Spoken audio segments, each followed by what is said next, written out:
Je me suis lavé les cheveux, ce qui change tout finalement, non? Tu t'en sors avec ton trépied. Oui. Bonjour la France, bienvenue sur Let It Glow, la chaîne mode beauté qui a pour but de te faire kiffer, mais surtout de te faire glower à en cramer les rétines. Comme tu le sais peut-être, je m'appelle Lucie, je suis rédactrice beauté pour le magazine mademoiselle.com. Et pourquoi on est là aujourd'hui? Eh bien tout simplement pour que je te présente mes favoris beauté du moment. Propulsé par mademoiselle.com. Du coup moi je teste beaucoup de produits parce que c'est ma passion, tout simplement. Assez régulièrement, j'aime bien faire un petit bilan de ce qui m'a le plus plu dans les dernières choses que j'ai testées. Donc il y a des choses que j'utilise depuis longtemps, d'autres depuis un peu moins longtemps. C'est mes favoris du moment. Mais avant de commencer, puisque t'es là, pourquoi ne pas t'abonner à cette chaîne sur laquelle tu retrouveras chaque semaine du contenu glowy. Mais surtout, active la cloche pour ne manquer aucune vidéo, sinon on sera triste et ça tu l'auras sur la conscience. Voilà. On passe aux favoris. Je vais commencer par les soins. Le premier produit dont je voulais te parler, c'est un sérum de la marque Seasonly. Donc Seasonly, c'est une marque dont on a été partenaire chez Mademoiselle il y a un mois ou deux. Et c'est un sérum qui s'appelle le sérum anti-grisaille. Donc pour info, c'est pas du contenu sponsorisé. Là, c'était sponsorisé avant, maintenant non. Mais je l'aime très fort, donc en fait, je voulais t'en parler. C'est un sérum au baie rouge de... J'ai pris des notes, attends. Au baie rouge de Schisandra. Je vais pas faire semblant de savoir ce que c'est. En fait, c'est des baies qui viennent d'une contrée lointaine en Chine. Et c'est un sérum qui est censé t'apporter de l'éclat au quotidien. Donc ça, j'avoue que je sais pas si je vois vraiment un effet là-dessus. Mais je le trouve très agréable à utiliser. En fait, il est hyper frais et ça pénètre vite en fait. Et moi, c'est tout ce que je demande pour un sérum. Et je sens bien qu'il m'hydrate au quotidien. Donc voilà.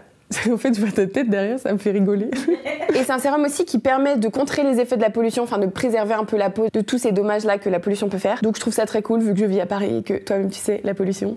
Yes, on adore. Au cas où tu connaîtrais pas Seasonly, en fait c'est une marque qui a vraiment pour but de proposer des produits clean en bannissant en fait tous les ingrédients controversés de type phénoxyéthanol qui est connu pour être un perturbateur endocrinien. Donc c'est vraiment d'être vigilant là-dessus, ce qui fait que c'est des produits qui sont à la fois très qualitatifs parce que c'est très agréable à utiliser et très efficace, mais qui sont aussi clean. Donc voilà, moi c'est ce qui fait que j'adore ce sérum. Voilà. Ensuite, un autre sérum qui a hartelé ma vie finalement. Passion sérum. Donc ça, cette fois, c'est un sérum sous forme d'huile. L'autre est plutôt aqueux, on va dire. C'est un truc très léger que ta peau va absorber comme ça. Et ça, c'est un sérum huileux de la marque Mira, dont Mademoiselle a aussi été partenaire. Mais vraiment, c'est juste parce que on fait des partenariats avec des marques que j'aime. C'est fou, non? Ça s'appelle le Skin City. C'est un jeu de mots avec Sin City, tu l'as?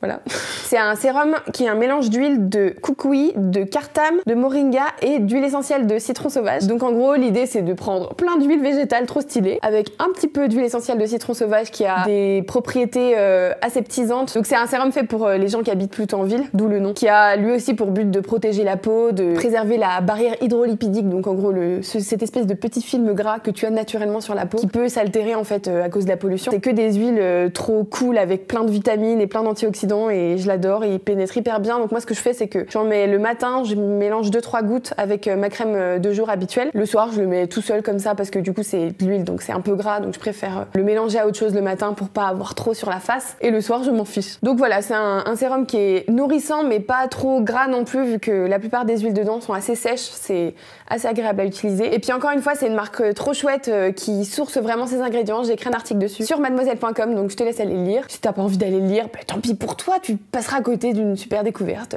Je ne peux rien faire pour toi. Et donc ce deuxième favori est un peu lié avec mon troisième favori qui est un roller en quartz rose. Alors qu'est-ce que c'est que cette chose? Il y a sûrement des gens parmi vous qui connaissent. Ça c'est un truc que j'ai depuis un long moment, que j'avais reçu en fait lors d'un événement presse avec Mademoiselle. Je m'en étais jamais trop servi. Depuis quelques temps j'ai décidé qu'il fallait que je l'utilise et que c'était intégré à ma routine beauté parce que je suis comme ça, je m'impose des contraintes dans la vie tous les jours car ma vie est un challenge finalement. Le but en fait c'est de te masser avec tes produits et ça te permet de drainer ton visage, d'améliorer le drainage lymphatique. Donc en gros sous ta peau t'as des lymphes, donc des espèces de... Je sais pas trop comment expliquer ça parce que même moi je suis pas trop sûre de ce que c'est, mais en gros l'idée c'est que grâce à ça t'as plus d'accumulation de trucs chelous sous ta peau et t'as moins de rides. J'ai pas de rides car j'ai 22 ans mais on sait jamais, d'accord? Et le but, c'est de faire en sorte que ta peau aille mieux en la massant quotidiennement avec ce petit rouleau. Donc t'as un embout gros pour les grandes surfaces du visage et un petit embout pour le contour des yeux par exemple. Le fait d'avoir des cernes, c'est parce que cette zone-là est particulièrement mal drainée et qu'en fait ça fait une accumulation de trucs qui donne un aspect foncé aux cernes. Et donc a priori, si tu utilises ça régulièrement, au bout d'un moment, t'as plus de cernes, enfin moins de cernes. La mienne, c'est de la marque Rosenthal. Ça coûte 49,95, donc c'est pas donné. Je sais qu'il y en existe des vraiment moins chers sur Amazon et tout. Je suis sûre que tu peux en trouver pour moins cher que ça. C'est un peu gadget, mais ça me fait kiffer depuis un petit moment. J'ai décidé que c'était la vie que j'avais envie de mener, d'avoir un rouleau en quartz rose. Ça n'a aucun sens, mais c'est ma passion. Et donc je l'aime particulièrement avec cette petite huile parce que ça m'aide à faire pénétrer l'huile dans mon visage. Puis j'ai l'impression d'être au spa, donc voilà. Et tu peux le faire sur le cou aussi, c'est important de ne pas négliger le cou. Alors je continue avec le maquillage. C'était très aigu cette phrase. Pourquoi ? Le premier produit, un peu comme le roller en quartz, là c'est un produit que j'ai mis très longtemps à arriver à utiliser. Il s'agit d'une palette NARS. C'est très bizarre parce que cette palette, ça fait genre à peu près 1 an que j'avais envie de me l'acheter. Je pensais que c'était en édition limitée. Il y a un moment où je la trouvais nulle part, genre littéralement nulle part. Et en fait, je l'ai retrouvée soudainement, je sais plus sur quel site, mais je l'ai trouvée. Donc c'est une palette de blush qui contient également un highlighter. Je la penche pas trop parce que ce fard là il est décollé. Donc de toute façon, vous aurez un insert, n'est-ce pas? Et en fait, c'est une palette que j'ai beaucoup de mal à utiliser parce que les fards sont presque crémeux, ce qui fait qu'avec mes pinceaux de blush habituels, j'avais l'impression que ça prélevait pas de matière et c'était très bizarre, j'arrivais pas à l'appliquer. Et en fait, j'ai réussi à comprendre comment l'utiliser, c'est-à-dire qu'à la place d'utiliser avec un pinceau très fluffy comme j'utilise pour le blush habituellement, j'ai commencé à utiliser des pinceaux plus denses, ce qui fait que comme c'est presque crémeux, ça prélève mieux la matière et ça fait que c'est plus facile à estomper et ça faisait moins de taches, de trucs chelous. En fait, moi j'ai des pores, sans doute que tu les vois un peu, n'est-ce pas? Car je suis une humaine et les humains ont des pores. Et en fait, comme j'ai des pores, souvent quand je mets trop de poudre sur mon visage, ça les fait ressortir encore plus. Et c'est un effet que je trouve pas très beau. Enfin, ça me dérange sur moi en tout cas. Et en fait, avec ça, on dirait que c'est la joue qui est teintée et c'est pas vraiment, ça rajoute pas de matière par-dessus le fond de teint. Donc, je trouve ça très chouette et j'aime beaucoup les couleurs. En fait, le fait qu'il y ait des teintes très rose. Celle-là, elle est un peu plus translucide que celle-là qui est très flash. Il y a la teinte un peu abricot, je trouve ça très beau. Et puis 2 teintes un peu nude, un peu toasty, comme on dit. Et l'highlighter très joli aussi, très subtil et en même temps bien lumineux et pas pailleté. Je sais pas si tu vois ce que je veux dire. Mais en fait, c'est le cas de tous les fards. En fait, ils sont assez lumineux et ouais, ça fait vraiment un effet comme de la peau. Enfin, c'est très bizarre à dire, mais c'est de la poudre et pourtant on dirait que c'est ta peau pour de vrai. Et du coup, j'adore ces blushs. Et à partir du moment où j'ai découvert comment les utiliser, je les utilise tout le temps. Et ce qui est cool, c'est que comme c'est une palette, tu peux faire tes propres mélanges, c'est-à-dire que moi je mélange souvent ces deux-là ensemble, ça permet d'un peu customiser, n'est-ce pas? Je sais pas si c'est un mot qu'on a le droit de dire en 2020, customiser. Donc c'est une palette qui coûte 50 € je crois, qui est quand même beaucoup pour une palette, mais quand tu réfléchis, un blush NARS c'est... blush NARS. Mais quand tu réfléchis, un blush NARS c'est quoi? Une trentaine d'euros? Et là tu as 6 fards pour 50 €, ça fait des belles économies, sachant que, je sais pas toi, mais moi, ça m'est jamais arrivé de finir un blush de toute ma vie, sachant que j'en ai environ 14. Je trouve en plus le packaging trop beau, enfin, voilà. Je regrette absolument pas de l'avoir acheté. Et oui, parfois c'est difficile d'utiliser un produit quand on n'a pas l'habitude. Voilà. Je voulais te parler du mascara, le dernier mascara de Sephora qui est sorti, qui est le Size Up. Alors faut savoir que moi c'est hyper rare que j'ai un coup de cœur pour un mascara parce qu'en fait j'ai pas de cils, enfin j'ai des cils mais qui sont quand même très courts et ils ont vraiment rien de ouf mes cils dans la vie. C'est voilà, écoute, j'ai d'autres choses qui sont ouf dans mon corps, c'est pas grave. C'est rare que j'aime vraiment un mascara parce que pour moi un mascara c'est ok, ça me rajoute un peu de cils, bravo, well done, mais j'ai rarement un truc où je me dis waouh, amazing! Et en fait, je me suis dit ça avec ce mascara-là et je trouve ça ouf parce que je ne m'y attendais pas du tout. C'est un mascara en forme de sablier, je n'arrive pas à parler. La brosse est pas trop grosse et en même temps pas trop petite. Je ne sais pas comment expliquer. J'aime ce mascara. En fait, j'aime bien parce que moi, ce qui me dérange vraiment dans un mascara, c'est s'il colle mes cils entre eux et s'il les alourdit au point que, au final, tu rajoutes des couches et ils sont comme ça et du coup on voit rien. Et là en fait, il sépare vraiment bien les cils les uns des autres et du coup ça me fait des jolis cils et il donne du volume sans que ça fasse des grosses pattes d'araignée et puis la longueur comme il faut et c'est un mascara Sephora quoi, donc ça coûte 12 balles. Donc voilà, c'est un gros coup de cœur pour moi, je m'y attendais absolument pas, je l'ai testé en mode allez, on teste des mascaras comme à chaque fois où je me dis d'ailleurs, spoiler alert, je vais te reparler d'un mascara qui est un flop cette fois. Reste à la fin de la vidéo. Alors, mon prochain favori, c'est un truc que j'ai pas l'habitude de voir, même dans les favoris beauté, et c'est assez étonnant parce que moi, c'est un gros coup de cœur pour moi. Il s'agit d'un pinceau qui est très sale car je l'ai utilisé ce matin. C'est un pinceau de la marque Real Techniques, qui est une marque de pinceau que j'aime beaucoup parce que c'est pas très cher et que c'est de la bonne qualité. Donc, c'est le RT200. Moi, je l'ai eu dans un kit qui comprenait un pinceau pour blush, une éponge, etc. Mais tu peux l'acheter tout seul normalement. Donc, moi, j'utilise beaucoup les fonds de teint fluides parce que j'aime bien, je trouve que c'est léger sur la peau, etc. Sauf que quand tu utilises une éponge de type Beauty Blender avec ça, ça a tendance à aspirer le produit parce que ça blend en même temps que ça dépose la matière. Alors que du coup, si tu utilises un pinceau, ça va juste étirer le fond de teint et donc t'as moins de gâchis de produit. Et celui-là, je sais pas exactement comment te dire pourquoi je l'aime, mais je l'aime très fort. En fait, je connaissais déjà cet autre pinceau de Real Techniques qui est le Expert Face Brush. Il est peut-être un peu plus long celui-là, mais en gros, ils sont un peu similaires, mais lui, il est extrêmement doux et je sais pas, je l'aime trop, voilà. Je trouve que c'est très pratique parce qu'en fait, je mets pas d'anti-cerne non plus. Donc quand je fais comme ça, et ben c'est pile la taille de mes yeux, tu vois. Parfait, je l'adore. Faut savoir que les pinceaux comme ça, je les utilise beaucoup aussi pour les bronzers en crème parce que du coup, ça fait très, ou pour le contouring, ça fait pile poil la bonne taille pour le creux des joues. J'adore ce pinceau. Et en plus, c'est Real Techniques, donc c'est une valeur sûre. Ça coûte pas cher et voilà, c'est ma vie. Alors je vais continuer avec un produit qui est pas vraiment un favori. Pour moi, je le mets plutôt dans la catégorie des blops. Déjà, il s'agit du fond de teint. Des blops? Les blops. T'as les favoris, les flops et les blops. C'est les bofs? C'est les bofs. Ça pourrait être un favori si c'était pas blop, tu vois.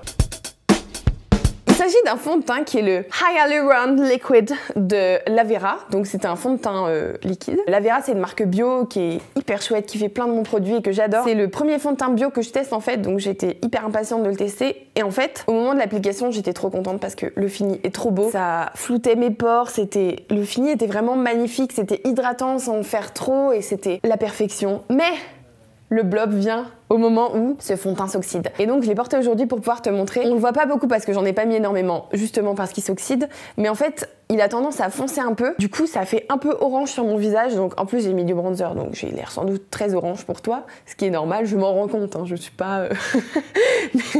En fait quand tu regardes par rapport à mon cou, ça fait un peu une démarcation. Et c'est trop dommage parce qu'en fait au moment où j'applique le fond de teint, c'est ma teinte, mais il fonce un peu au cours de la journée et ça met pas très longtemps avant de foncer, donc ça se voit vite qu'il est oxydé et c'est trop dommage. Pour moi, c'est tout ce que je recherche dans un fond de teint. C'est couvrant mais pas trop, c'est naturel, c'est agréable à appliquer. Enfin, je l'utilise pour le coup avec ce type de pinceau. Vraiment, le rendu est parfait, il s'étire facilement, il fait pas de traces cheloues, il est parfait. Mais il s'oxyde et ça me fait vraiment chier parce que pour moi c'est vraiment un trop bon fond de teint. Donc je me dis que peut-être que quand je serai un peu plus bronzée cet été, je pourrais l'utiliser un peu plus facilement. Et aussi ce qui est un peu dommage je trouve, et qui est souvent le cas pour les fonds de teint bio, c'est ce qui est très dommage, c'est qu'il n'y a pas beaucoup de teintes. Donc là je crois qu'il y en avait 4 et moi j'ai la teinte 01 qui est donc trop foncée pour moi, alors que je pense pas être la personne la plus pâle de France. Peut-être que si, merci de ne pas me juger. Non, je crois qu'il y a une teinte encore plus claire, mais le problème c'est que le sous-ton est plus rose et moi j'ai un sous-ton jaune. Si tu sais pas ce que c'est un sous-ton, tu me le dis en commentaire, je te ferai une vidéo. Voilà, je suis là pour toi, d'accord? Pour moi ça n'a aucun sens de faire des fonds de teint avec 4 teintes parce que...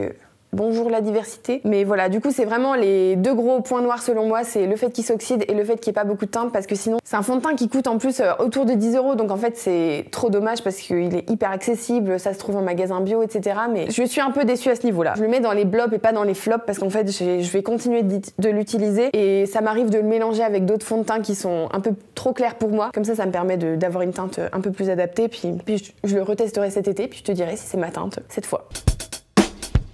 Et donc je vais finir cette sélection avec un flop cette fois qui est un mascara comme je te l'avais promis, enfin teasé plutôt. C'est un mascara, c'est le tout nouveau mascara de Fenty Beauty. Alors je suis tellement déçue de le mettre dans mes flops. En fait j'adore Fenty Beauty. La plupart de leurs sorties, j'ai l'impression que c'est une innovation de ouf. Elle fait toujours des trucs trop stylés, Rihanna. Même ce mascara avait l'air d'être très innovant parce que en fait donc la brosse est très spéciale, c'est-à-dire qu'il y a un côté large comme ça et un côté plat. Mais c'est tout le problème en fait, je n'arrive pas à utiliser cette chose et ça me fait trop chier parce que je pense que la formule est bien, mais en fait j'arrive pas à l'utiliser bien et en fait ça me prend beaucoup trop de temps à le mettre pour avoir un résultat correct, alors qu'avec l'autre mascara en 2 coups de brosse c'est bon. J'ai pas 15 minutes à passer chaque jour à mettre du mascara, enfin j'aimerais bien mais vraiment ça se passe pas comme ça la vie et je trouve ça vraiment dommage parce que pour moi en fait rien de tel qu'une bonne vieille brosse normale de mascara, et je vois l'idée de normalement t'as un côté qui est censé apporter de la longueur et un côté qui apporte du volume, sauf qu'en fait quand tu mets ton mascara comme ça se passe bien parce que tu peux prendre vraiment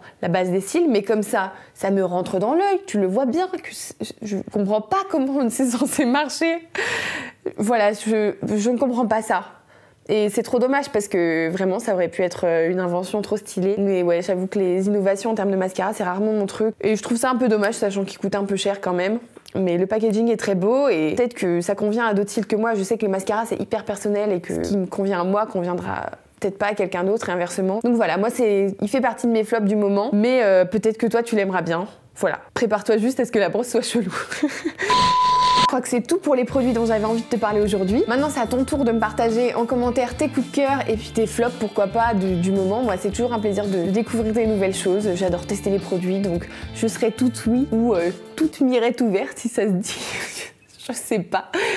Je regarderai tes commentaires avec grande attention. On se retrouve très bientôt pour une prochaine vidéo pleine de glow et pleine de fun. Donc abonne-toi et mets un pouce en l'air si c'est pas déjà fait. Et surtout, n'oublie pas, c'est en apprenant qu'en faisant. Bye. Allez, salut.